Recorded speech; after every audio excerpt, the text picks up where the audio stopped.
Welcome to Squatch and Holler.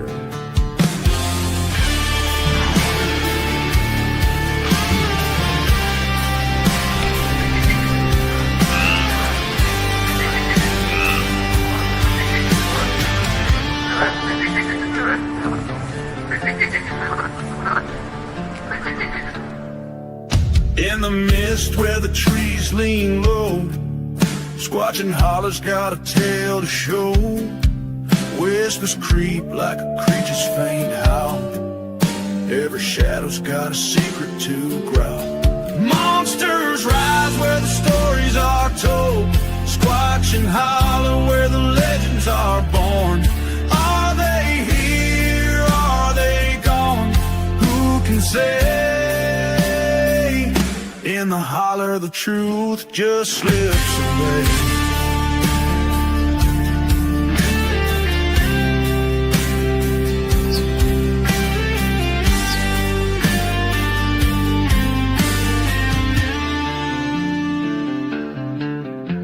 Huge footprints fade where the creek runs thin. A lantern sways, let the search begin. Rustling leaves, but there's no one near. Is it the wind or the beast you fear? Every echo's a question, every rustle's a clue. Squatch and Holler's got its eyes on you. Monsters rise where the stories are torn. Squatch and Holler where the legends are born. Are they here? Are they gone? Who can say?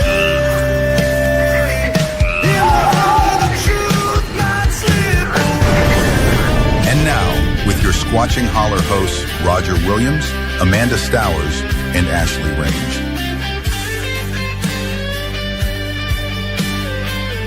Remember, this podcast can be downloaded everywhere great podcasts are found.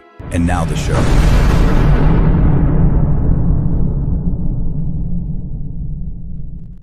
Hey, everybody. Hey, Amanda. How you doing? I'm good, Roger. How are you tonight? Doing good. I'm excited for our I am too. I'm actually very excited. Yeah. I love interviewing people without knowing a whole lot, but I started watching yesterday some videos that she had, and I'm just blown away. So, and I think she's going to maybe connect some dots for some of us, being from Washington area, Pacific Northwest, and everybody has seen, of course, the cloaker video. But just before we get started, everybody that we met last week at the conference and had a great time with, thank y'all for coming up and talking to us. And we appreciate every one of you being here and listening to us. Our numbers are doing really good. And check us out on Spotify and other places. And let us know. If you don't like us, let us know. So they will. Usually the ones that don't are the more vocal. Yeah, we're laid back. There not gonna be a lot of bells and whistles. We're just sitting on the front porch talking. So we're gonna bring our guest in. I want to get this thing started. What do you think? I think that let's get the show on the road for sure. All right. Miss Barbara Shupe, how you doing? Hi, buddy. Hello. Thank you so much for coming here. And I'll tell you a funny story.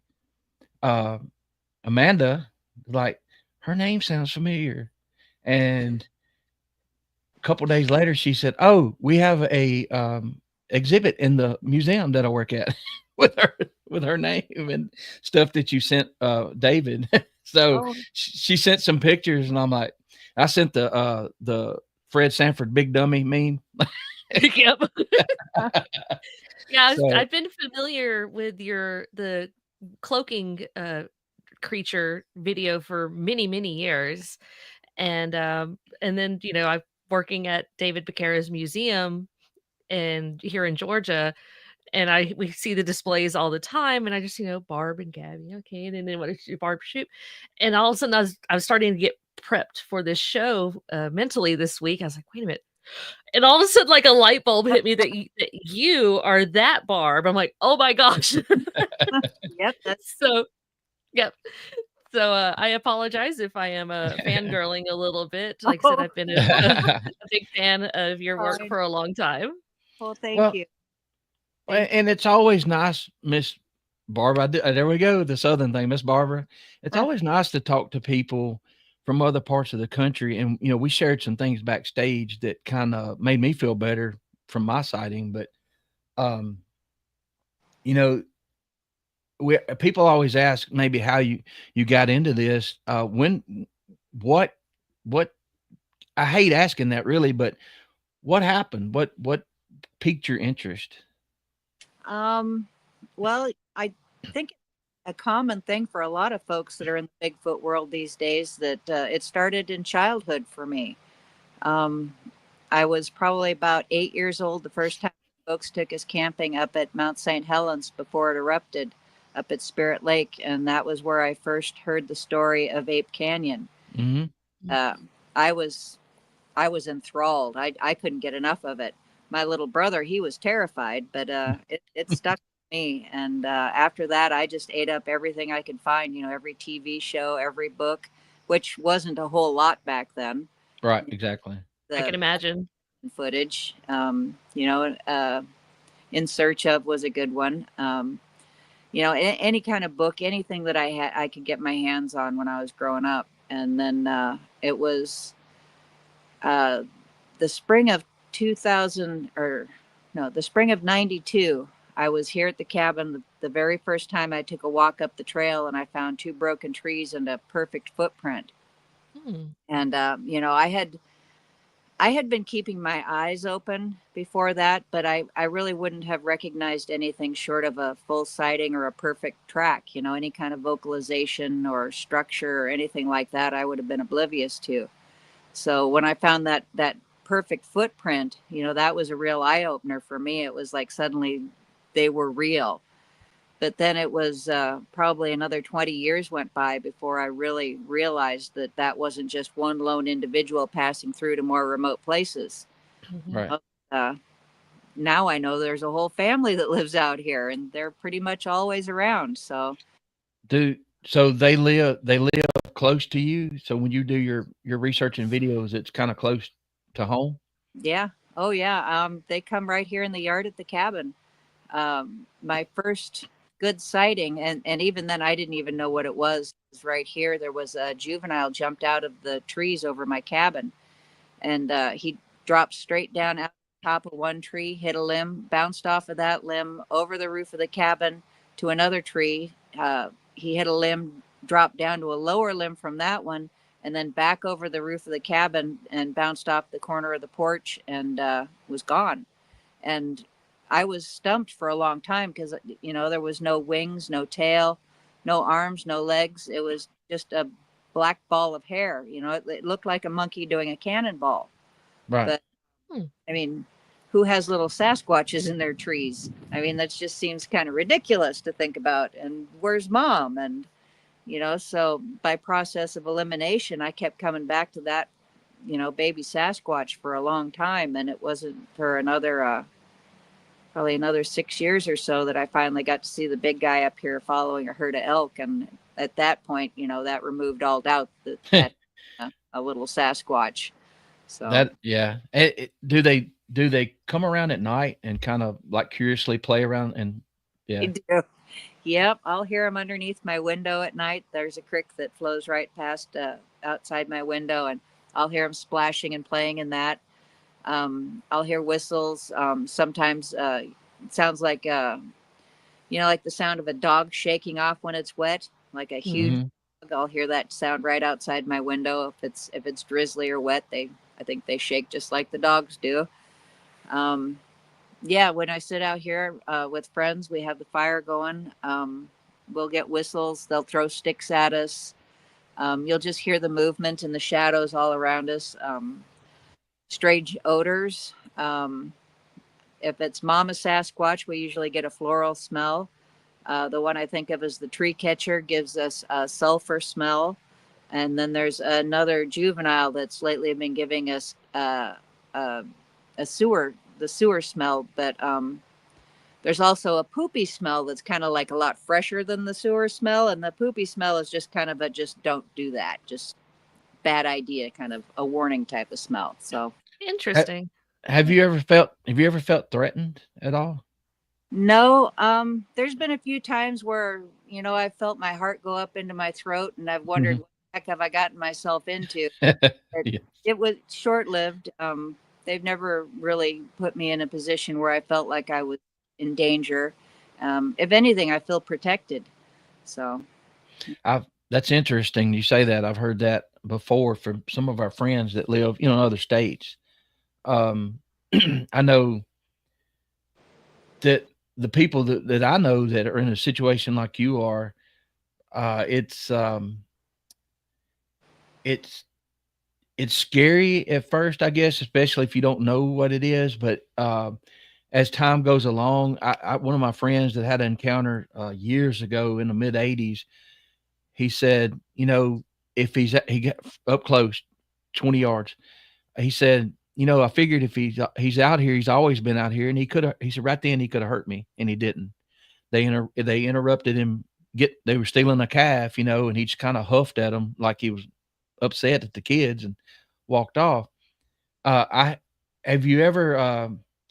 Because you get people. Of course, you got the smaller ones that we've seen trackways. They look like they're playful, like just regular kids. mhm. And have have have any of those got too close to you? No, I welcome them to come as close as they want to. I've had them reach into my tent at night and pull the tug on the foot of my sleeping bag.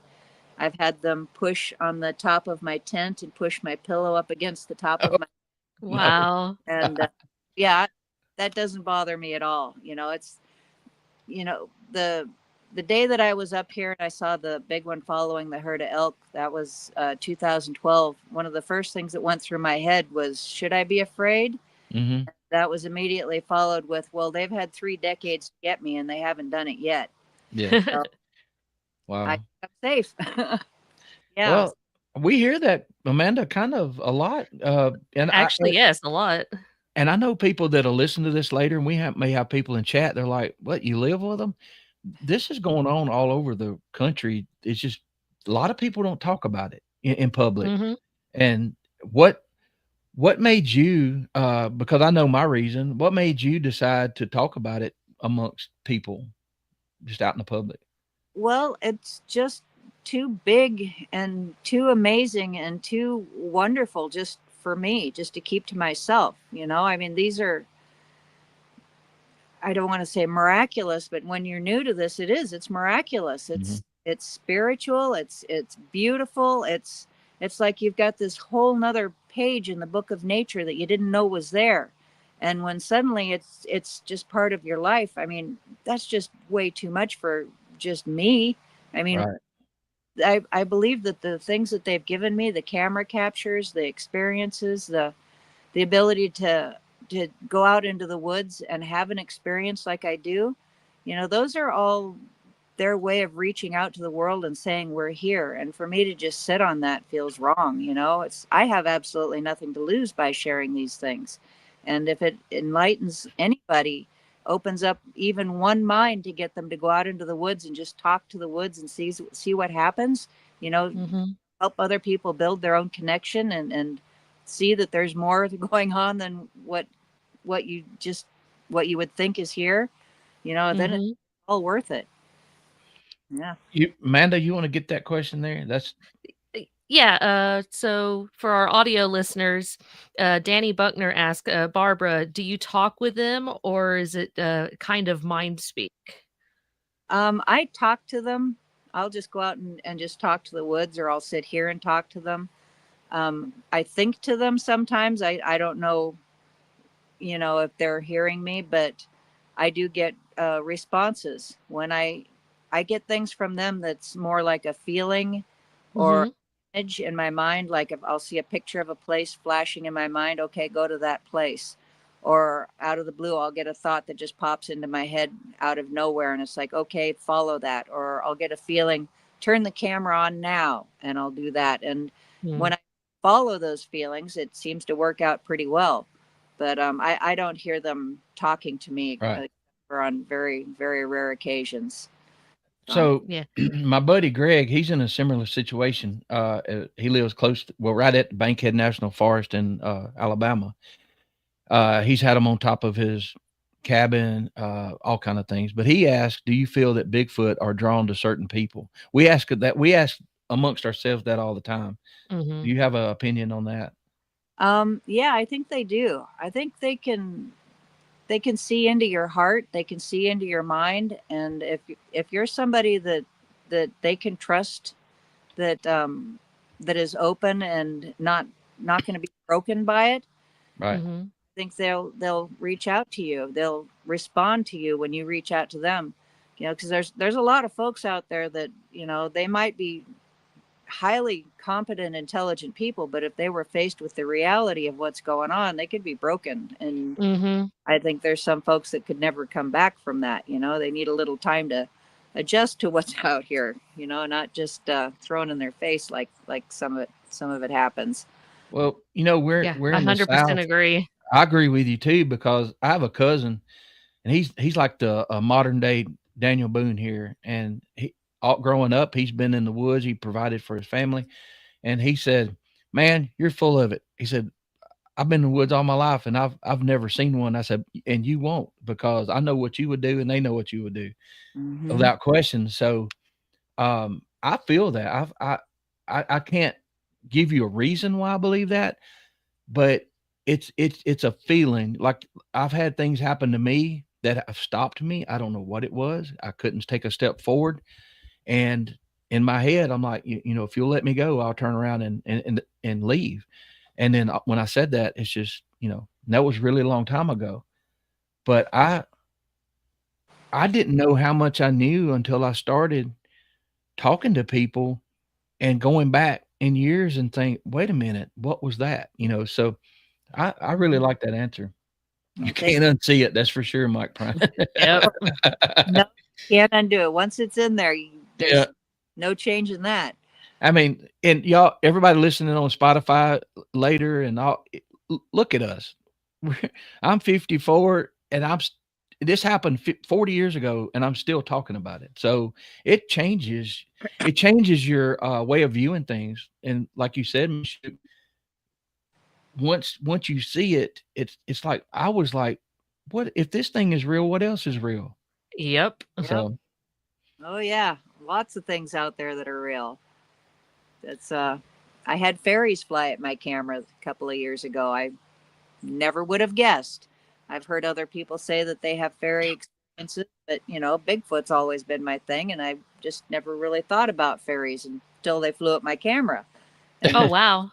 when they fly at your camera, suddenly you become a fairy person too.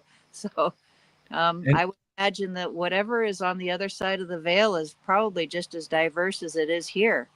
There's not everything can come through, kind of like here, but whatever is there, it can't just be limited to Sasquatch and fairies. do do you all have? I was watching Doug's show last night, and they had some people on that a lot of people know, but they were talking about this hum, and uh, Bigfoot dwarf. He's in all the time, and he said they call it the Humboldt hum. Have you ever heard anything like that while you're out in the woods? I have. The first trip I made to the Blue Mountains in Southeast Washington in 2015, it was we were in a location where the activity was almost constant. Hourly things were happening for a full week. And on one night, I decided to take the rain fly off of my tent and just have it wide open, with just the mesh top. And Hmm. of course, nothing happened. All of the activity we were having stopped when I did that. But I did wake up in the middle of the night to this very odd sound. It was um, kind of rhythmic, and it was just in the air. And Mhm. I couldn't pinpoint where it was coming from. And by the time I fell asleep and woke up the next morning, it had stopped. And I don't know what it was. I've never heard it there since. I didn't hear it before. And I've also heard of people hearing it over at Bumping Lake, just on the other side of Mount Rainier. And I've not heard that here, but I've heard, something that you may have talked to Chris about, just it's almost like a very, very quiet vibrational sound where you can barely pick it up, but it's there, and it's something you almost feel more than you hear. I had that go up my spine out here one nice snowy day. Last year, first day of hunting season, I was sitting down because I was about to get a hip replacement. So my son drove me up to a spot. We're in the middle of nowhere. The pressure changed, and this is a place where we've had things happen. The pressure changed, and my right ear started buzzing, a low hum, and immediately I contacted Mary Fabian in Pennsylvania when I got home, and we had some things happen that day. And I'm like, "Have you ever heard of this?" She said, "Oh yeah," and it wasn't like the hum was coming around me like I've heard people explain, but it was like that pressure caused maybe my ear to vibrate. I think now I don't know, but I thought that was odd because I've heard the metallic sound people talk about, but it's a little different here than what I've heard people explain it. So it's nice to talk to somebody that I told you earlier today, I've made so many mistakes. You know, I've left stuff behind. I took bad pictures. I didn't have my phone with me, and it drives me crazy, but now I'm a little more prepared. So Just think of those things as lessons, just yeah. learning. No, there you've still got the memories, you've still got the experience, so that you'll always have that. And yeah, I know exactly how that feels. If I'd have just turned on the camera or left it running for 30 seconds, or if I had deleted this, that would have been there. There's all kinds of things you can just kick yourself for. Dang, I should have done it this way. But just think of it as a learning opportunity. And yeah. Well, some things we don't know, like one night I had my phone recording before I got my recorder. We were out there 3 hours and I just got tired. I turned my phone off and pitched it in a truck face down. And not 15 minutes later, we had the most horrible scream 30 yards behind us. Then I read where these phones take a infrared picture every 5-10 seconds. And I'm like, well, we're like a shining beacon out there, if that's true. Most likely. I've actually never thought of that because, our Mhm. phones do that. So if they see in the infrared spectrum, then we are a beacon. I've never thought of that. Yeah. That's a good one, Roger. Well, I wouldn't have thought of it if I had, I did. I pitched it in face down and went back to the fire, and we were sitting there, and it was no time where it was the most horrible. It sounded almost human at first, but when you're exposed, it's at your back in the dark, and then you turn on flashlights and can't see it. Yeah. But anyway, but I just like comparing some of the sounds and some of the things that you guys have had out there with what we have down here. And I know they're a little different, but Yeah. so we y'all, for everybody that'll be listening on the podcast, we have a ton, or I say a ton, we have some great pictures and video. We'll get started on that and let Miss Shupe explain to what's going on. Amanda, you want to do the honors or? Yeah, I'll be glad to. Let me get Okay. to so where would you like to start, Miss Barb? Do you want me to pull up one of your videos or some of the photos that you shared? Yeah, just Or go ahead. just start rapid fire? Okay. All right, so let's just start with the most famous one here, and that is your cloaker video. Oh, yep. So this is zoomed in and looped so that you can see how he dropped. And then when I saw him, the horizontal log right there behind him, what I saw was a small, hairy black figure it had no neck, so it had like a triangular shape. It popped up on the backside of that log and just took off running to the left, and it was all arms and legs and hair flying. And then the tree that was right there, he went behind that, and it blocked my view. And then I just got another little glimpse of him, and he was gone. And we went back up. We went back. Oh, no, I'm sorry. Go ahead. okay. I have a question. So you're telling me that your eyes picked up something different than the camera did, kind of? That is correct. Wow, Yeah. that's interesting. Yeah, I wasn't familiar with that either until just recently. I watched the extended interview from Flash of Beauty that they released of you, and you had mentioned that, and that just makes this video, just that much more amazing to have that story behind it. Well, and it left footprints, so Oh, wow. Yeah. And there was actually more than just that one. uh, one of our camp rules is that when we have an experience, we don't want to be intrusive, so we'll observe Mm-hmm. and leave and come back later to look for evidence, and that's what we did. We went back the next day, and that individual that I saw that's in the video, he left a trackway where he had just basically been mowing over little bushes and small trees, and had jumped down into a hole between a couple of big old logs from the old logging debris. And then we found a second set of tracks that went straight back. And in Thinker Thunker's analysis, you can see where he picked out some trees in the background that bend over. Well, Mm-hmm. in that cluster of trees, there was the deepest footprint that was almost 4 inches deep down into the ground. That Wow. just was how much pressure that he used pushing off of those trees that it bent them. That's And crazy. after that, it was basically no more than just scuffs on the ground and kicked up moss from going over another log as he was running back. And he circled around the backside of another old pile of logging debris and then came back toward where the first one had gone down into that hole. Wow, that's interesting. So And this, now there were two. But then when we had first walked off the trail to go look at the stick structure when it happened, my dad, his wife, and another lady had already seen what we were walking out there to look at. So they stayed on the trail and just went ahead and were sitting on some logs. So when all this happened, they heard the commotion, looked down the trail in our direction, didn't see anything, and then looked back. And my dad's wife said directly across the trail from her, she saw what looked like a small black monkey came down a tree and went off into the bushes back in the direction toward where we were. So there were actually three that were there. And then one of the videos that I sent you with the eyes, that mm-hmm. 10 years later at 100 feet from where the first one was, this is a second cloaker that basically flashed his eyes at my camera right there in the exact same location. Is that the Mm. one that's very dark at night? Well, That video? it was the sun had just gone down, but it was still light out. It Yeah, in that photo dusky. Yeah, it's just because the video was recording at that time of night that it didn't pick it up. Understand. I just wanted to make sure I was. I'm going to pull up that video. I just wanted to make sure that I was pulling up the correct Yeah. one. So let me play that for the audience.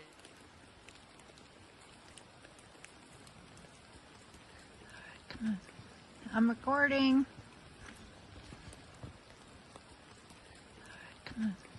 I'm recording. I'm recording.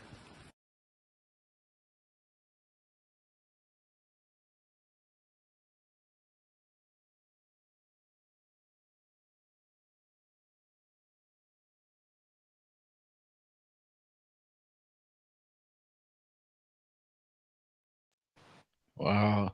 Pretty There's a cool, huh? there's a That's there's a really cool. there's a screenshot also. I'll find it. So Yeah. if this is the right one, you got it. Yeah. Oh, yeah. I got it. Sorry. Okay, so when I was filming, I turned the camera on. I'm filming at 60 frames per second, and he looked at me, and it lasted for 5 frames in that 60 frame per second. So this Wow. is the last frame as he was looking away, where you can actually look right into his eye.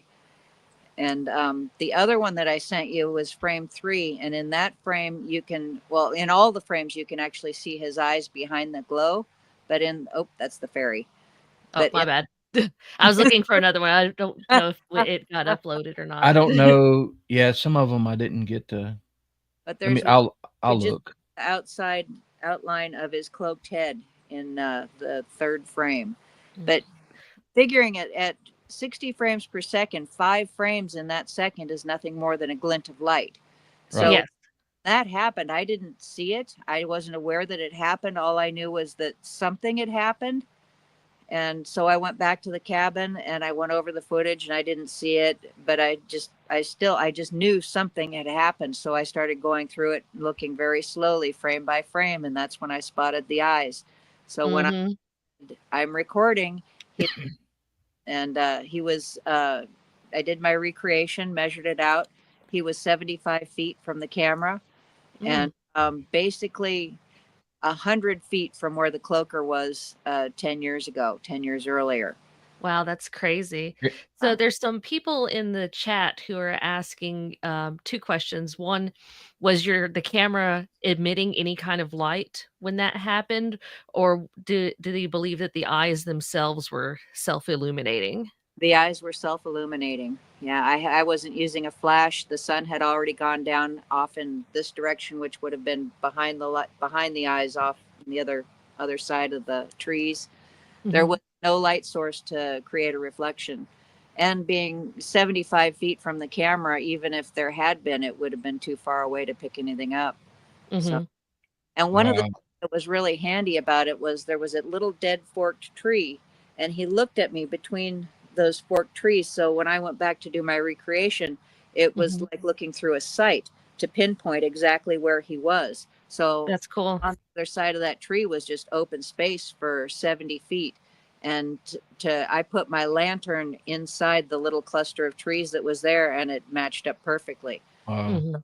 Yeah. To have gone Well, back farther, there would have been too much debris in the way blocking the view.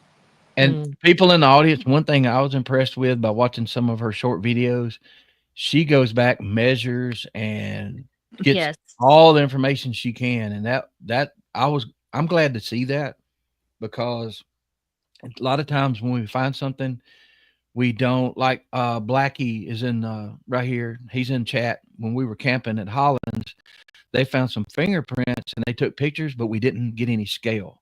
We didn't get any Oh, measurements. So yeah. to to me, they look big, but you need scale, right? So Mhm. it's a learning process. But they and speaking of that, I'll grab those right quick. These are is this on your vehicle or somebody's vehicle? Uh, yes, that's my friend Terry's truck. That was the first time we camped at a new location about 10 miles upriver from my cabin. And was another one of those places where the activity starts pretty much while we're setting up camp. And it was amazing. We had run throughs, we had vocalizations, whistles. Um, this here, I think it was about the third night we were in camp. There were three of us or five of us sitting around the fire, and it just came into my head that I should go look for fingerprints, which is something we do. I take a black light and a regular flashlight, and we just go over each vehicle because you just never know what you're going to find. Right. We had five vehicles were on the campsite of the road. We walked about 200 feet out to check on them, my friend Terry and I, and we spent probably 5 minutes on each vehicle going over them very carefully, and we didn't find anything. So that was about 25 minutes that we spent on those. And we crossed the road to the last one was her truck. And as we're crossing the road, I said, this is probably where we're going to find something. Your truck's been sitting here all week. Well, a few seconds later, here we're looking at this giant fingerprint, which was about like this. It's not even complete, just measuring by what's visible there. It was 1 3/4 by 1 9/16 inches. And if you look closely at it, this is the sharpened version right here. You can see that there's an extra swirl in there. You can see where there's Mhm. you can see where there's cracks and scars, and that's from a living being. So It really is. It's very, very obvious that it's yeah, some kind of print. Now, did you have anything for size comparison for this one? Because um, looking at it, I can kind of tell it looks like the very top of like right there at the windshield. And then I know a lot of vehicles have starting those little to go up. stripes down there. So Well, yeah, yeah, we the swirl pattern on that is fantastic. the measuring tape up against it, but when we were Phil, my friend Terry, she's holding the lights and I'm holding the camera, and we did the pictures and everything first, and then we started to do a video of it. And while we're videoing it, it's becoming harder and harder to see it on camera. And that's when Mhm. we realized that it was drying, that it had been left by a wet finger. He had just come out of the river, put his wet finger on the dust of the truck, and the lower part of the mark remained and stayed kind of had the greasy sheen, but the upper half of it, we could still see it with our eyes, but it was almost impossible to get it to show up on camera. And Mhm. because it was drying right while we were looking at it. And then we got Oh, the wow. stick snap in the darkness about 30 feet behind us. So he was still there while we were examining it. Oh And my. Yeah, so then we went back to the group fire and said, "Hey, look what we found." And after that, yeah, a lot of measurements were taken, a lot of photographs were taken, and then the next day, that night, it was a warm wind that was blowing all night long, and just the dust of the road scoured it away. There was nothing left but a slightly less dusty spot on the truck where. Hmm. So if we hadn't found it when we did, it would have been gone and we'd have never even known it had been there. So That's and you know, the more you have experience, I know this sounds pretty crazy, but my son at first, you know, he was like, he's a tough guy, but it just it got to him. As you have experiences like that, and you know that they're probably not going to hurt you, you trust them. It the fear kind of goes away, and it's you start building like with this one that we spooked and it turned and huff growled at us, kind of like stop it. Like I threw my hands up and said, "We're leaving. We're leaving you alone. Just stay where you're at. We're gone." And it never moved. It never ran. It was huge. It sounded huge. And he told me, he said, "Daddy, it's getting to where it doesn't scare me as bad." And so it allows you to be comfortable, like you, Miss Shoop, and go take pictures, even though it's still there. yeah, I found tracks before early on, and I knew that they were really fresh. And I took a little bit of video, and I run to the truck. I'm like, I stand out here, but oh, it's yeah, how don't bother me anymore. how long did it take you to reach that point where it didn't um, bother you? it was pretty much right off the get-go, because I had already spent 3 years watching equipment on logging sites by myself. And then after that, this was my return to civilization, was here in the cabin. And they've had decades to get me, and if they were going to do it, it would have happened a long time ago. So Right.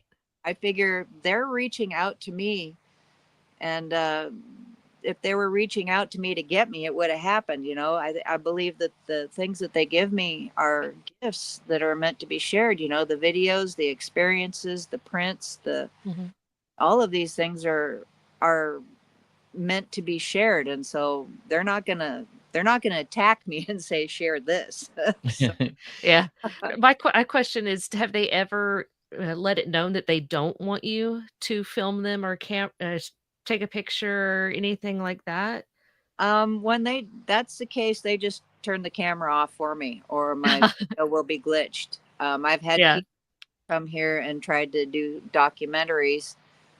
We went out into the woods. I gave them a full tour of where the cloaker event happened, where my gifting area was, and then we got back, and all of their footage and audio had been glitched and was completely gone. So Hmm. something they don't want you to have, they'll just make it not there. been So been been there. Yeah. Heard that so many times. yeah. I have a habit now, whatever I'm using, to glance at the counter to make sure it's still rolling, because Yeah, I've had it I- happen where, it's cut off, and I'm so paranoid that I'm not getting something, like with the orb video when Flat Rock handed me the thermal, and it was rolling. I was glancing up to the left more than I was looking at what was out in front of me, because I knew it was so amazing. I'm like, don't do it to me again. So, yeah. Oh and yeah.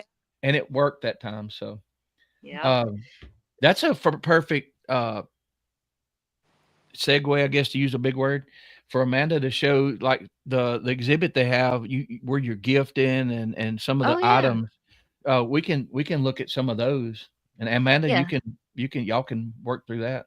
Yeah, I'll pull those up. So have you have you seen the exhibit that Dave's got built up for you, Miss Barb? I don't think so. I believe he sent me a picture way back when I first sent him a basket and I think a pie tin. Yeah, But there's a couple of things in here. So let me pull those up. So um let me start over. Sorry, technology is being so much fun this evening. Where is it? There it is. So yeah, this is the exhibit that he's got at the museum, and I oh, got some that other cool. more detailed photos. So originally it was not, it did not have this cover on it, but with little fingers and things like that. He's got Oh, a yeah. cover on it now. So for those who are new in the audience, I work at Expedition Bigfoot, the Sasquatch Museum in North Georgia, and I didn't realize until earlier this week that this particular exhibit actually happens to be Miss Barb's here. Yeah. So let's show some more pictures Oh my here. gosh, I haven't seen that stuff in years. This is amazing. That's so cool. Yeah, And you can actively see like right there on that what is it? That Tupperware container. I don't know what everybody else calls them, but that Tupperware Yeah. container right here up front. I wish y'all could see my mouse. Right there on the top of the blue lid, you can see a smudge of dirt right there, which Oh, looks yeah. very reminiscent to like a thumbprint or something, some kind of print on there. I don't know if that's Oh, actually what it is, but that's what it looks like to me. and those pie tins, I would collect every week. I would take them a new pie and collect the tin. And a lot of times, I don't know if that one has it, but you could see the handprint in the aluminum when they'd pick it up. So it was whether I don't know, they were cramming it in their face or how they ate Yeah. it. You would have like a huge handprint on the bottom of in the foil. Yeah, and this is the little he has the little note in there that you wrote him. Oh, that's awesome. Oh my God. And there's this little display here, and I'll read it for the audio listeners. It says, Barb and Gabby. These items were donated by Barb Shupe of Greenwater, Washington. Her YouTube channel, Squatchin' with Barb and Gabby, chronicles her interactions with the Sasquatch of the Pacific Northwest. These items were very likely handled by a Bigfoot. So that's your little display there. I think it's That's great. And great. then just above it here is your a little blurb from you and some of the Okay. some of your pictures that goes into a little bit more detail of those items. Oh wow, it's just quite the memory trip down in here. A trip down memory lane, yeah. That's so cool. Yeah, That's pretty amazing. I'm glad I got to witness this. You seeing that display for the first time. yeah. Well, I had started out just putting things on a stump, and then I went to an upside down milk crate, to keep the elk and the bigger animals away from stuff. And then, mice and things were still getting in and chewing on apples and things like that. So I started using that cooler. I think I filled it with peanuts, and I had a big rock on top of it. So they had to move the rock to get into it. And then the cooler worked out pretty well until winter came, and it got filled up full of water and it froze solid. I couldn't open it anymore. So Oh no. I think that's when I started using the bucket that I could suspend from a tree. So I would put, Okay. yeah, how they suggest for hikers to do it to keep bears out of your food. I strung a rope Yeah. up them and got it up high off the ground, and I'd put a See. pie, peanut butter, and some apples in it every Come week, back. toys and balls. Oh And yeah, here's whatever. I've never actually noticed it myself, but in that I'm sorry, but Miss Barbara didn't mean to talk over you. Okay. In the top left photo here of this particular display is the basket that is in that's right here in the back. So yeah, that is the same one. Yeah, that Shows how much I need to pay better attention. that bucket got a lot of use. I think I for That's almost amazing. every week. And everybody that's going to hear this on Spotify and all the other podcasts, if you come to YouTube, Untold Radio Network, and you can rewatch this to see the pictures. I know it's tough listening going down the road a few days later, but just come check it out to see the videos and pictures we have. Yeah, that I don't have the pair picture, which was pretty amazing. How wide were the teeth? Wider than mine. On one side, I'm pretty sure that it was like finger grooves where it had just squeezed it, and then on the other side, they were more flat and they had like ridges in there, like teeth that would probably be maybe a half inch wide. It's pretty big. Yeah. I came down and showed the picture to my dentist, and he was fascinated by it, but he said until he had something else to compare it to, he really couldn't tell me much. Right. So, Interesting. yeah. I like that. She follows through with questions. I love that. Well, you Um, everything you can.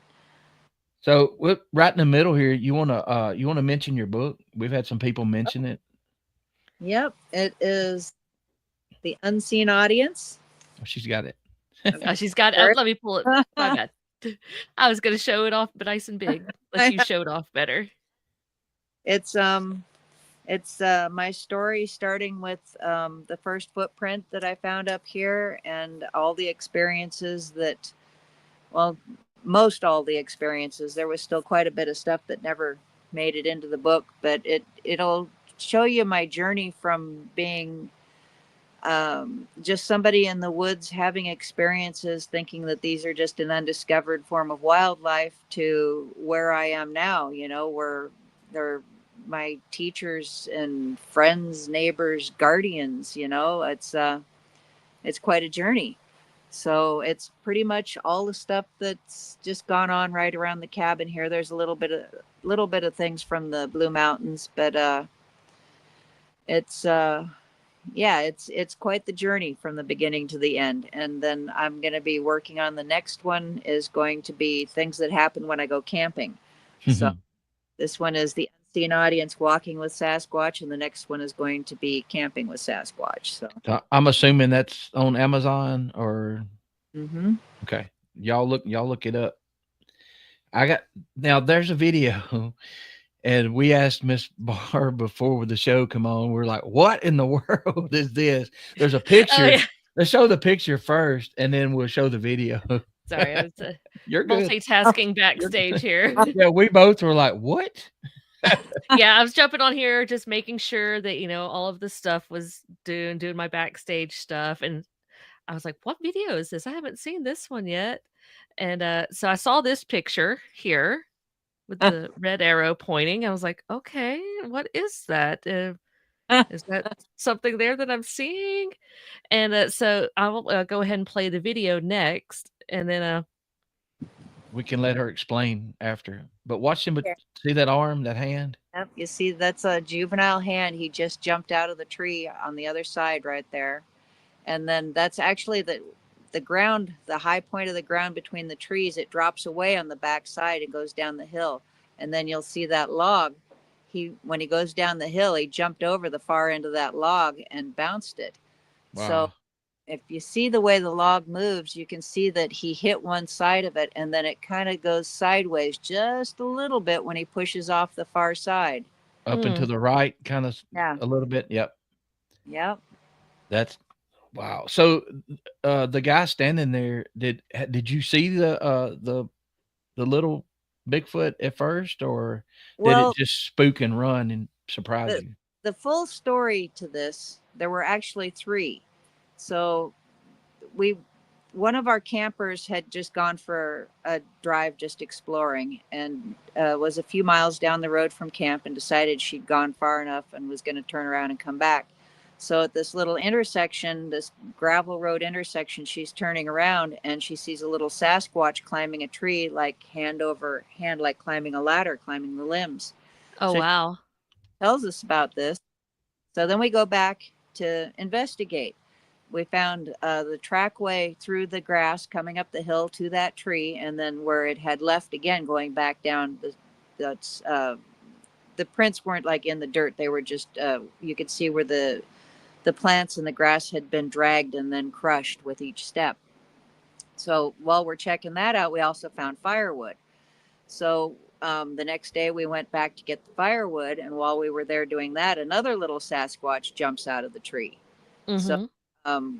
there were three people that got to see that. It was kind of off my shoulder. I heard it, but I didn't see it. The people that were facing me got to see it. So then when we went back to do the recreation for that one, that's when this one was caught on camera. So you see Rob standing there, and he's just kind of observing, what we're doing to document the one that we had seen the day before.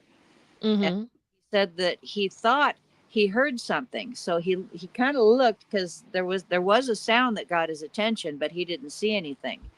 And so it's kind of deceiving the way that the angle is there, because there's actually two trees. So it wasn't the tree that he's standing next to, it's the tree behind it. Yes. Where it jumped out of. So it was a little farther back than it actually looks from where he's standing. But he did say that he thought he heard something, but he was completely oblivious to the third little Sasquatch jumping from a tree. Good news, you just sold a book. Somebody bought one off Amazon. Oh. Yay. Yay. Tennessee, Kentucky Bigfoot says Barbara reminds me of Jane Goodall. Very good, very cool. Oh, well, thank you. I like the thoroughness that you go through. You know, a lot of people wouldn't think about going to the dentist and asking for advice, you know, so I like that. And we can all learn from each other. I mean, you told me earlier on, you've made some mistakes too, and it makes me feel better that it's just all a learning process. Yeah. So when you go, do you carry a backpack full of goodies to help you just in case you run up on something, or just come back later? Just come back later. Yeah. Yep. I don't want to be intrusive, and I don't want to put pressure on them, or, you know, seem ungrateful in any way. You know, the things that they give us are so wonderful. You know, they're beautiful gifts. And so I want to make the best out of that, every opportunity I can, to share it as completely and as open and honestly as I can, you know. So if that means I need to go back out every night at dusk for a week and take measurements, I'm going to do that. Or I can get somebody else to stand in that place while I, you know, size it up and get my videos and do my recreations. Well, whatever it takes, you know, let's make the most of these things, because they're beautiful gifts. And why waste an opportunity to learn more? You know what I find cool? I'm a little different, but you might get to see a Sasquatch grow up. Yeah. You know what I mean? You know, I think about that sometimes. You know, when I first came here, I was in my 20s. You know, I'm 60 now. So the Sasquatches that were here when I first arrived, you know, they were young then. They've gotten old with me. Wow. I love it. I love it. Yeah. You know, So we've got a lot of good questions here. Auntie Barb. We do. Auntie Barb. Well, hey, somebody brings me peanut butter, I'm gonna call them Auntie too. So that's Give them toys and, you know, bubble wrap. I've heard they love bubble wrap.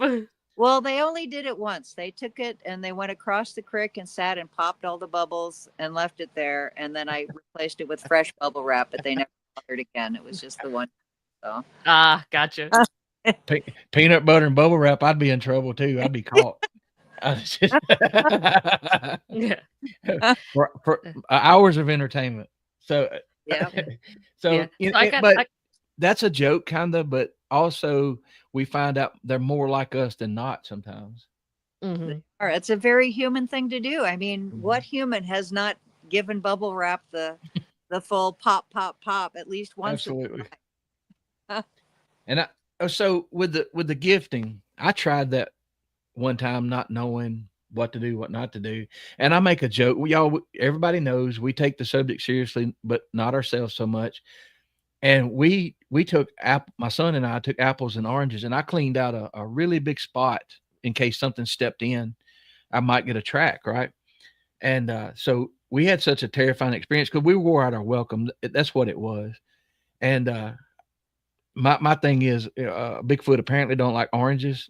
So y'all don't take that to the bank. I'm just joking, but that just happened to be what we had was apples and oranges that day.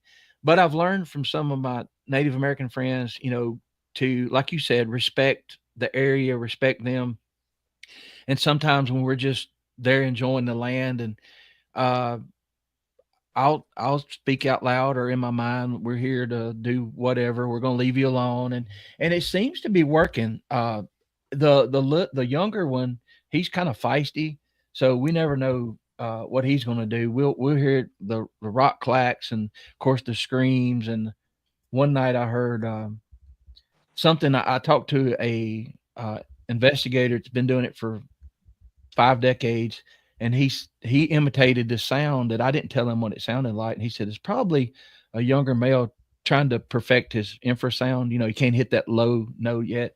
And I was just blown away. And that's why we need to talk to each other and uh pass the knowledge around, you know. So I appreciate everything you've done, because just little comments backstage before we come on, it's like made me feel better or taught me something. So you have a lot of knowledge, and I'm glad I saw you on Flash of Beauty. And I went, I watched it. I'm like, I wonder if she's on Facebook. And I sent you a friend request and you accepted. I never said anything to you. So this is cool. Well, I'm What glad is you did. This look? comment says Barb has her own security guards Mhm. cohabitating with the people of the forest. I do.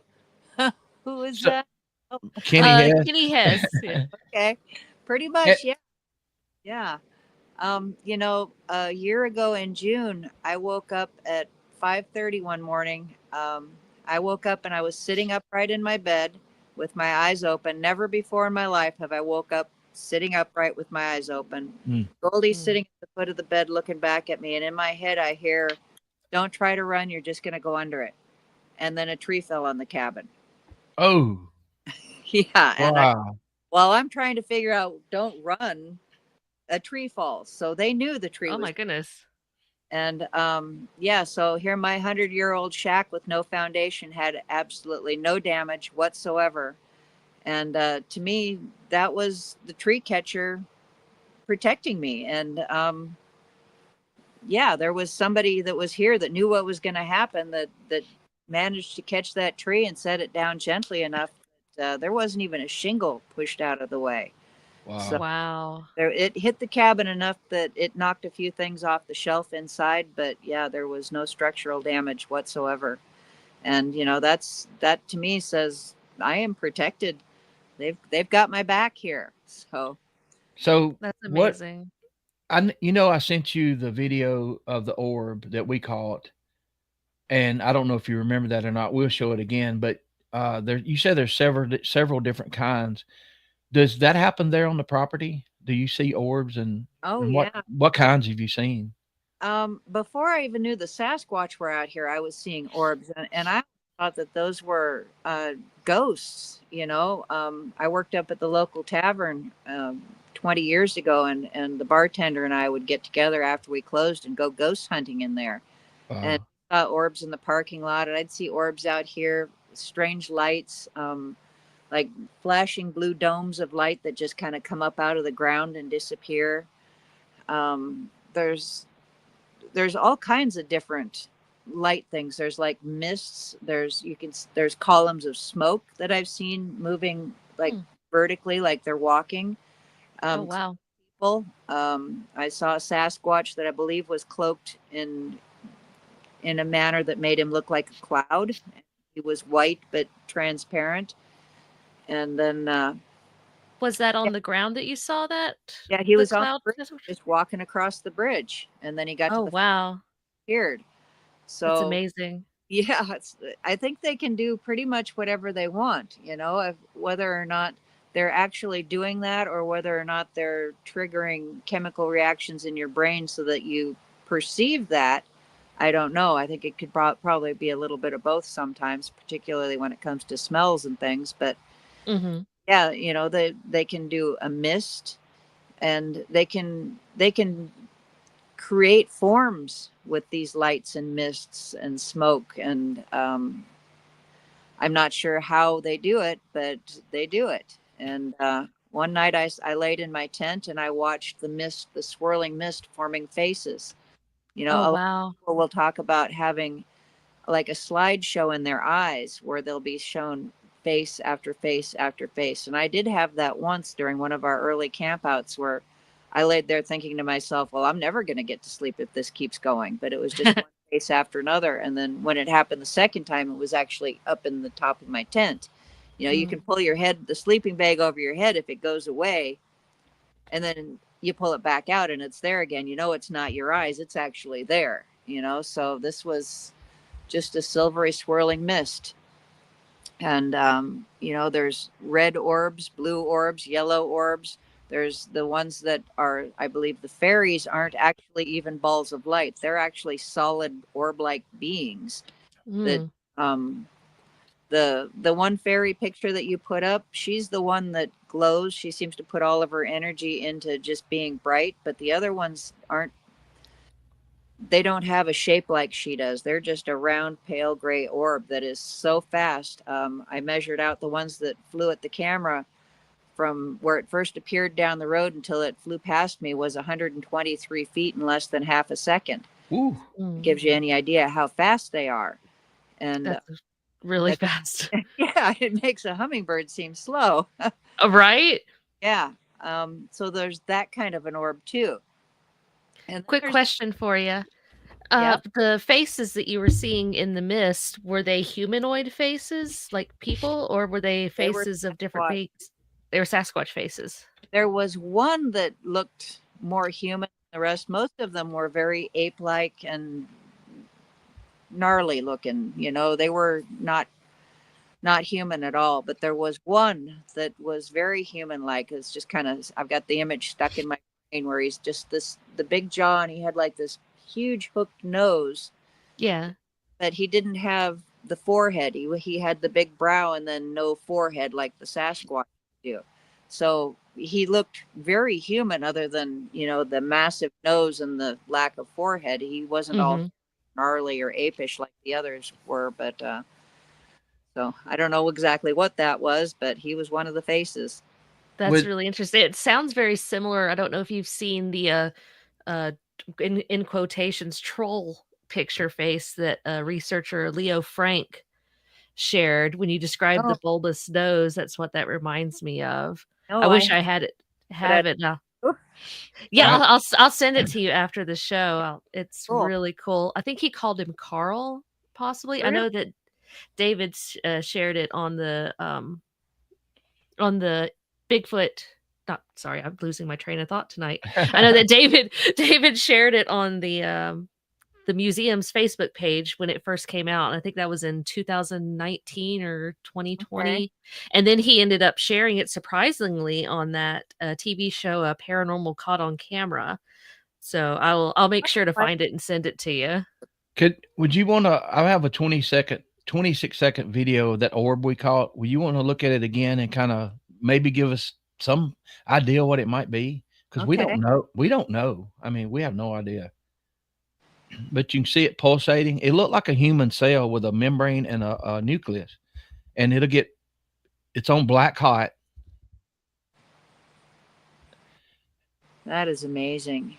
And it'll drop. And Kenny has a thermal camera, and when it drops, it goes in his view, and he gets it, and it goes up and to the right and on out of sight there.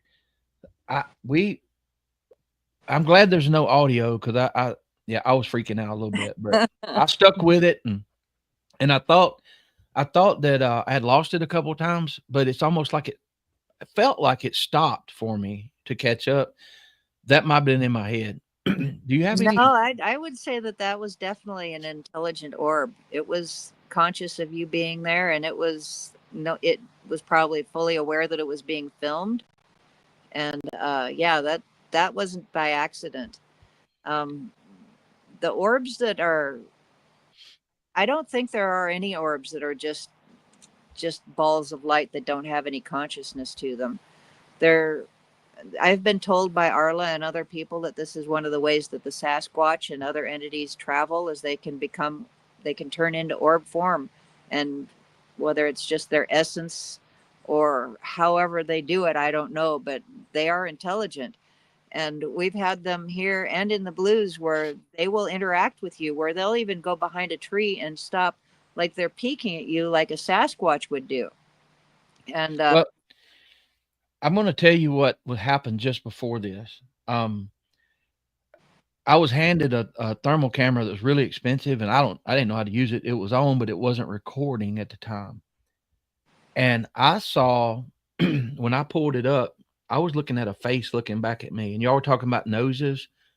This thing was looking at me and I focused on the nose because it looked like ours, but it was longer, and the tip came under like that right there, and Oh, it put its head down looking at me like it knew I was filming it. Flat Rock hit take a photo, and it looks like it was pulling its head back. Now, I don't show this to many people. I I don't even know if I want to show it. I still have it on here because it's hard to see. But it was just before, and I don't have it. It Yeah. was just before this orb. So the it's funny you said that because what I was looking at was looking right at me. It dipped its head a little bit. When he hit it, it looks like the head is going back. It's got the hand on the tree like it's pushing back. And then Hmm. this orb appears, man, not even 20 seconds later. And I forgot about the face. So didn't know if it's a diversion tactic or a travel. I don't know. Like I said, I don't know. all you can really do is speculate on that, but it very well could have been a diversion. It could have been that there were two of them there. There was the individual you were looking at and another, somebody that was traveling with him. Mhm. That could have been part of who you were looking at, that orb. He could have, been transforming and putting his energy into that while you were right there. Mhm. I'm not qualified to say specifically what these orbs are Right. doing that, but you know, speculating on it, there are so many different options. It could be this, it could be that, but above all else, I think it's safe to say that it's definitely an intelligent being. It knew that you were there and it knew what was happening. And it I almost agree. seemed like as it got ready to move, it would heat up because that was black hot. And when it could have been foliage, and coming out behind it, I understand that, but it it was so crisp and clear. And the thing was, we saw some red lights 60, 70 foot in the trees just before. That's why we brought the uh, cameras out. But I'll tell you what I was doing just before that. I had found some quartz on the ground and I was making cold fire in the dark, showing everybody. And I don't know if I released some kind of energy that called some things in, but it got really eerie after that for about 15 minutes. So Wow. I don't Well, know. they may have been a little bit surprised at what you were putting forward there. It's like, oh, this is interesting. Look what he can do. Yeah, So they're as interested in seeing what we're capable of as what as we are them. I Yeah. agree. I describe it to a lot of people who come into the museum and are asking questions all the time. It's like how excited we get when we go to the pet store and we're looking at the cute little kittens and the puppies Yeah. through the window, watching the little fun things they do. I imagine that they look at us the same way. Oh yeah, yeah. And Well, have you ever found any footprints near the window or had maybe tapping on the window like they were spying on you? oh yeah, my bedroom window has fingerprints on it that I haven't washed that spot on the window in about 5 years. I don't I was blame you. looking at it the other day. It's getting to the point now where it's kind of hard to tell where they are. But yeah, they've come right up and touched the glass. My window opens and closes like this, so they just pushed on it and it moved. They Oh, left Wow. wow. tip marks, little muddy fingertip marks. So yeah, Um, they look in the windows. so here's what I want you to do. I want you to leave an apple just inside or a pie. No, and see. No, I'm joking. Don't do that. Well, But you want to hear something cool? yes, ma'am. So when we were over in the Blue Mountains 3 years ago, or the year before last, Arla Collette Williams was with us, and she brought 2 boxes of honey buns. So I took her behind where the cabin we rented and showed her where we leave offerings, and she put one of the boxes there. And as we're walking away, I said, "Bring the wrappers back. Don't just take off and leave the wrappers in the woods. Bring the wrappers back." So within a few hours, we went back up. The box was gone, and a few hours later, the box was back. It had been opened where you could see that they had been holding it, the thumb here, the fingers here. They ripped it open. Hmm. Inside was one of the wrappers had been stuffed back inside. I So actually saw that video, and you could see looked like a clear big thumb dug into it and pulled it open. It Oh, looked like wow. it was that wide. Yeah. So last year she wasn't with us, but I took the box of honey buns, put it in the same spot, said the same thing, bring the wrappers back. So, and it was identical to what it was before, where they had ripped it with the thumb, the fingers, ripped it open, and then stuffed a wrapper back inside. Oh, wow. And so that's 2 years in a row. So then this year I decided, I don't think they really liked the honey buns. I think they were just, trying them out to be polite, because they would never take more than just the one, or they would take a bite out of the one. So this year I took them little cherry fruit pies. So they had a box of each. I put them out there and they didn't touch them for several hours. But that night at dusk, I went up and checked, and the box of cherry pies was gone and the honey buns was still there. And the next morning I found the box of cherry pies nearby with 3 wrappers right beside it. I took them back to the group area. I put the wrappers in the box and said, "Hey, everybody, look at this." And then because they were intended to be an offering just for the Sasquatch, I meant to take those 3 remaining pies back out and give them to him. But I totally forgot about it till the next morning.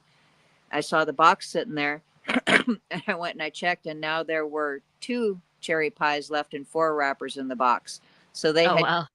had gone into camp and helped themselves and put the wrapper back. We we have a friend, that it shows a level of intelligence. Like anything can take something, but to put the wrapper back, or open up Jif peanut butter.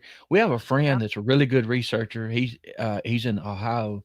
He told us a story where he has the same situation as you do, and he made his own stick figure. He won't tell anybody what it is. He didn't tell anybody, so it'd just be his. And when he would go in the woods, he would leave that design, right? So because he was seeing things, he didn't know what they were trying to communicate with him. He said one morning, he said, "Roger, I came out, and right there at the bottom of the steps, something had made my design and left it for me." And that blew my mind. It blew his mind too, because that's out of this world intelligence to copy that, right? So Oh yeah. it was amazing. They're smarter than we are. People don't give them enough credit. I think that, we are the smartest thing there is, but just because they live in the woods, don't underestimate them as far as what they know and what they can do and how they think. Absolutely. I don't know if I sent it to you. I've got a glyph that from our camp a few years ago, where we had our potty tent, where we have a tent that we set up, and then we dig a big hole and put a chair over it. Okay. And the chair, we have boards underneath the legs so they don't sink into the dirt. The very first morning I set up camp, the day before the camp out starts. So the next morning I get up, I go over to the potty tent, and I look down, and right beside the potty chair is a glyph of the potty chair. Oh, wow. Putting boards under the feet. I did see That's so that, cool. but sometimes when I upload 4 or 5 pictures at the same time, it leaves one behind, and I believe that's what happened. I'm sorry. Oh, no worries. No worries. That's do you have any like, I know you have a dog or farm animals or anything, chickens or Not just dogs and cats now. do they leave them alone? Yeah. Okay. I had some chickens way back when, that one day I had let them out. I was raising them in the cabin, these 4 chicks. They were about half grown, and it was like one of the first warm spring days. And I brought them out here, and I went back in the cabin for just a couple of minutes, and came back out, and one of them had been decapitated. So I suspect that it was a raven that had come into the yard and did it. But this is my pet. This is something I was raising for eggs, and I wasn't going to cut it up for dinner or anything. So I put a bucket over it and a big rock on tops to keep the dogs and the other animals away from it until my husband could get here and bury it. And so a few hours go by. He gets here, he takes the rock off, lifts the bucket up, and it's gone. So Oh, wow.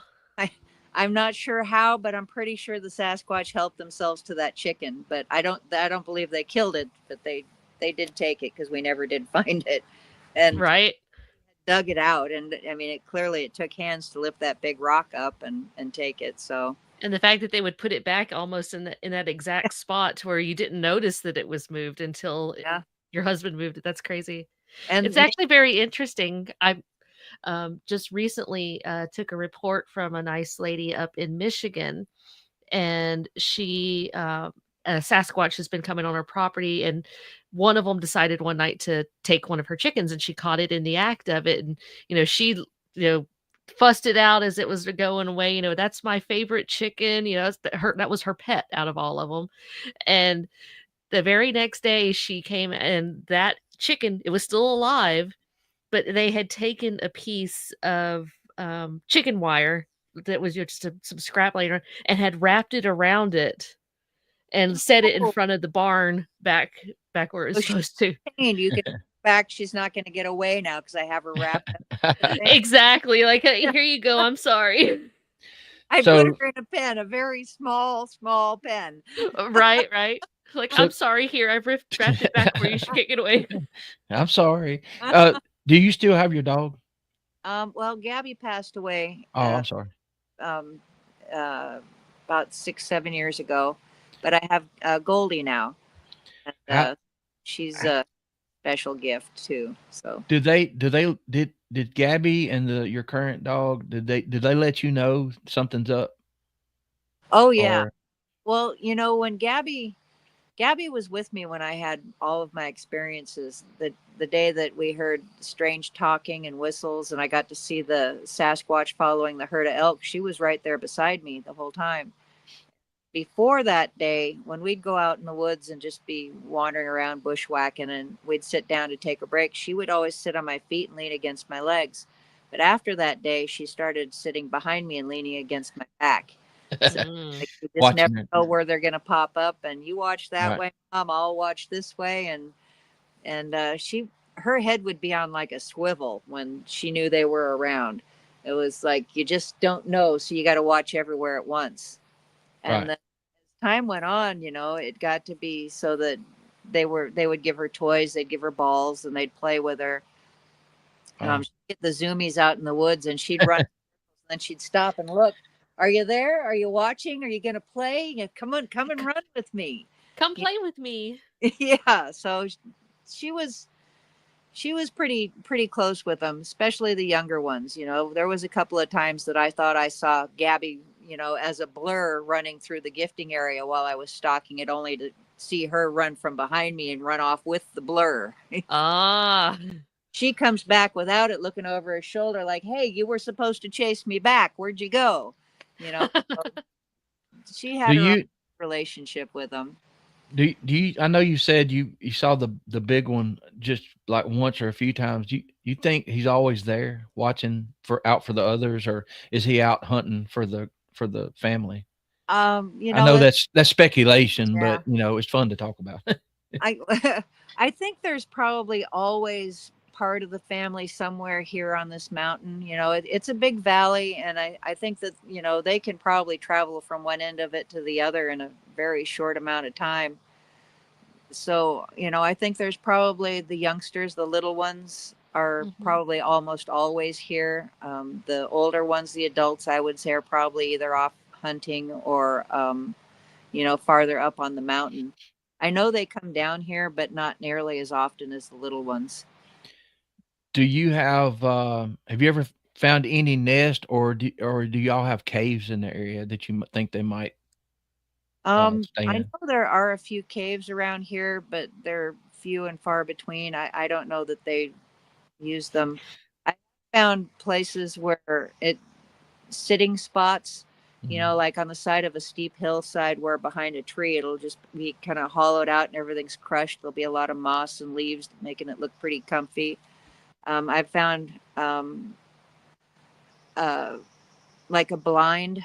I found where they had taken a tree. I don't know whether they pushed it or it had just fallen, but it was on the side of a hillside so that the top was kind of overhanging, and they had snapped off all of the branches along the lower part of the tree and piled them up underneath that overhanging top to create kind of a shelter. But with the dangling branches, it was private. It kept that nest the accumulated branches piled up underneath, if it was sitting on them, they would have had like this curtain of hanging branches around them. So to me, it was kind of like a blind, a place to sit and wait for the elk to just come over the hill and be able to just be right there to get them. Ambush spots. Yep. Yeah. I've always thought before I learned about what I've learned about that maybe that you're talking about the tree pushed over and the root ball sometimes that it pulls up will leave an indention, and animals they one priority is to get out of the wind. So I've always wondered if they could use those.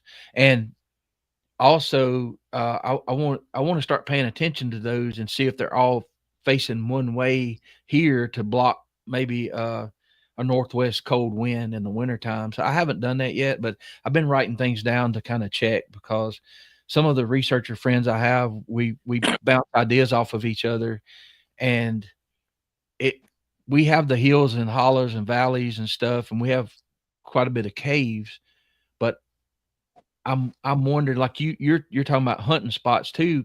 That would be a spot where I would hunt. So it's I thank you for talking about some of this stuff, because it gives some of us new people ideas that we can write down and check out in our area. So I really Agreed. appreciate you sharing. Well, I have one other place up here that I think is kind of a shelter, that where everything has, I think it started with maybe some trees fell on some vine maples. So now we've got trees that are pinned like this, and then other things were added and woven in and twisted in and wrapped in it. So it's kind of almost like an igloo made out of sticks and branches and small trees. But I mean, there's no way that wind is going to stay out of it, or rain, anything like that. But in the wintertime, at the location where it's at, they can get up to 6-8 feet of snow up there. So all it's really going to take is a little bit of snow accumulation on top of that, and it's going to fill in all the gaps. And it's basically going to make a cave where they can get inside and get out of the wind, and maybe have a place where they can have a little bit of shelter from the weather. So you got to think about the seasons too. Just because you find something at one season doesn't mean that that's when it was useful. Right. So look at things like how the breaks are and how dried the needles are, and it'll help you determine how long it's been there. If there's new things that are added to it on a regular basis, if it's continually being updated, or if it's just in disrepair and decomposed, like maybe it was only just used once and then they walked away. So you can find out a lot of things just by looking at the little details of it and thinking about what time of year, the size of an individual that could have used it. Was it something that was close flat to the ground, or did it have some headroom? All a lot of little clues you can think about by. Well, as a hunter, having that mindset, I was talking to Shane Corson. We interviewed him a while back, and as he was talking, I got to thinking about some things. Like, I asked him if the nests were on the east side of the hills or the southeast side. Y'all have the wind coming in, and also you would have the morning sun if they did have the little ones in the nest. The morning sun to warm up and whatever. So that those little details are, and I don't know if they're important knowledge, but it's important if you want to research. And like you said, we really don't want to go in and mess with them too much. And if you're lucky, or some people feel like they're unlucky enough to have this situation going on, maybe they're aggressive in certain areas, but little details like that can help other people. Well, it's like when Siri sends you through some hilly, curvy roads that you wouldn't normally go on. A lot of times having information where not to go is good. So. But have you noticed any directional mark? Like, do they break trees like they do here, the small saplings, like the limbs and stuff? Yeah. When I first started doing this, when I first realized that they were out there, there was a small cluster of trees just a couple 100 feet out into the woods, where it's like they had gone into a circle and were pushing trees down toward the center. And over a course of about 3 months, they kept adding more and more to it. Like, the circle of trees the circle was expanding, making the pile bigger, just pushing everything. So it was almost like a star shape. And Wow. so that was something that was right at the beginning that I had experience with. But that's about it. It really hasn't. I think as time goes on, the experiences that they give you are evolving, and those are just one of the things from way back when that they never really did anything more with, other than those 3 months. So I can't really say. Well, and the situation you're in, we have friends that are in the same situations. Um, Greg, our buddy that lives in Northwest Alabama, he doesn't do research. He just tries to not make them mad, kind of get along with them. And we have other people like Flat Rock in South Alabama. He's made his own parabolic mics, and he records every night. So he's kind of pinpointed a time period where they're really active. Maybe some are coming through along the river, and then some that are in the area all the time, but they're not, they're used to him like your group is used to you. So I've heard you can have a group that's okay, but then others might move through going somewhere else, and they, those might be a little more aggressive. So this gentleman actually asked something very similar to that. I saved this question here. It says, it's from John. It says, Barb, do you feel you have a single family group or multiples that you've been interacting with? I feel like up here on the mountain behind the cabin, it's just a single family, but throughout the whole valley, the White River Valley and the Greenwater Valleys, I think there's an extended family. Mm-hmm. I think they're probably all related on some level, but yeah, there are different groups in different areas that we go to that I think like up on the White River, there's a family up there. They're very artistic up there. What the things that they do there are different than what they do here. That's really cool. Yeah, and then like our new camp where we go to, where the giant fingerprint came from. Seeing that the Sasquatches there are also friendly, but it's a totally different kind of vibe.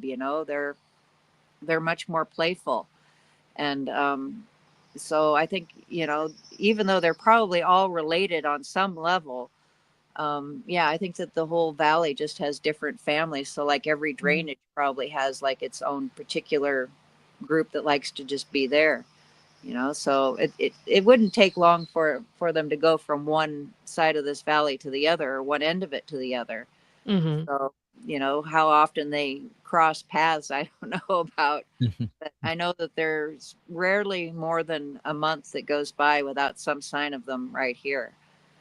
So. This is a great question from our buddy Pyro, we call him, out in Oklahoma. Did Barb have experiences when she was watching the machinery all those years?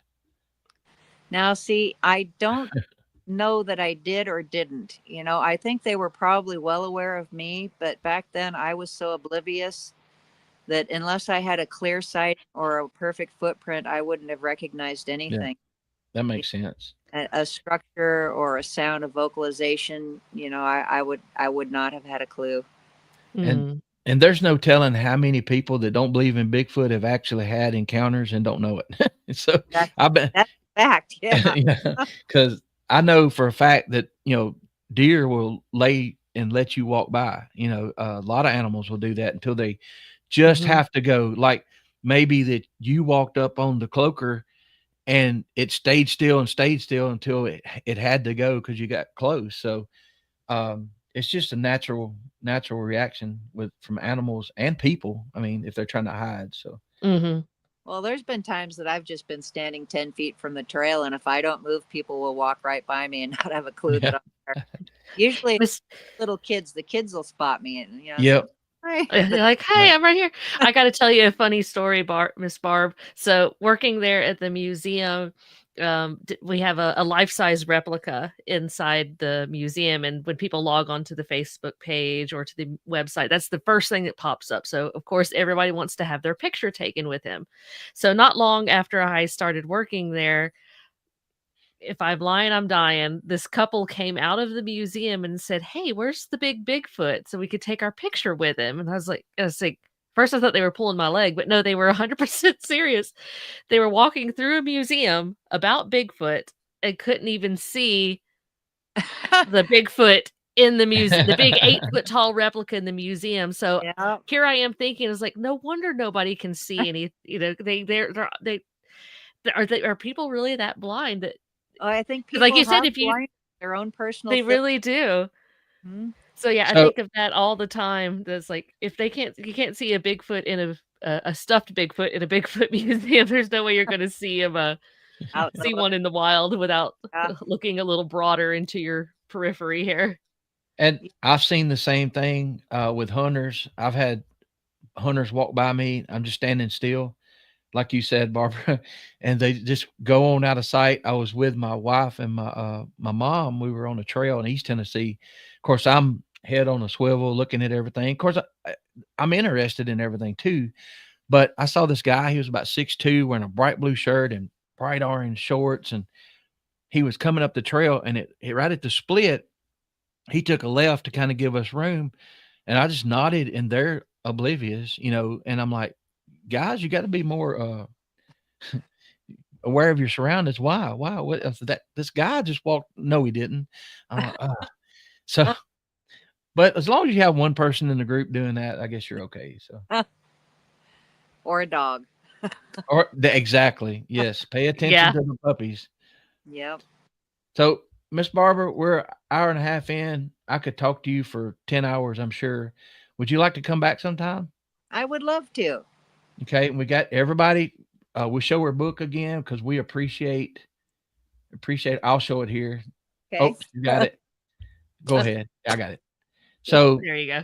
well, you've probably sold a few already tonight, and we're I proud think to. so. From what I saw in the chat, looks like you've got a couple of buyers already. And Amanda loves books. Oh yeah, I will be hopping all over that as soon as the money shows up. Awesome. Well, I hope you like it. Oh, And- I definitely will There. be excited to read it. And thank you for being one of the good people in the Bigfoot world. You're welcome. Because most people are, but there are a few that are not. And people that are in chat that's going to be listening, if you happen to run into somebody that's not, move on, because there's a lot of people like Miss Barbara here that are great people. So Mhm. thank you for sharing with us, and you made me feel better. Just a couple of things you said. So, Oh, well, thank you for having me. And I'm so glad I could help. And I've had a great time, and I'd love to come back. okay. We will definitely do a part 2, and maybe down the road, but it's always, I tell people, I've started this show to learn, and anytime a guest says yes, it floors me. Like, why you want to come talk to us? Anyway, thank you so much. But we just do it like a front porch discussion and have a good time with it. And so Well, everybody, when it comes to talking about Sasquatch, I don't think you can do that too much. I there's agree. exactly. no limit. There's a limited community. Sometimes we think it's a big community, and then you go, like if you go to a football game, there's 70,000 people. There's probably 3 people that knows the truth. So Mhm. So we got to stick there. Keep spreading the word. Doug asked me when they asked us to come on board with Untold Radio Network, why do you have a podcast? I said, to get the truth out and learn more of it. So Yep. we learned a lot tonight. Awesome. Thank you so much. Thank you. Everybody, thank you for joining in. We had a really, really good crowd tonight. The numbers were great. Please share. You can share the Spotify link and all that with your friends. And we'll see y'all next week. Thank y'all. Bye. Bye-bye. Bye, everybody.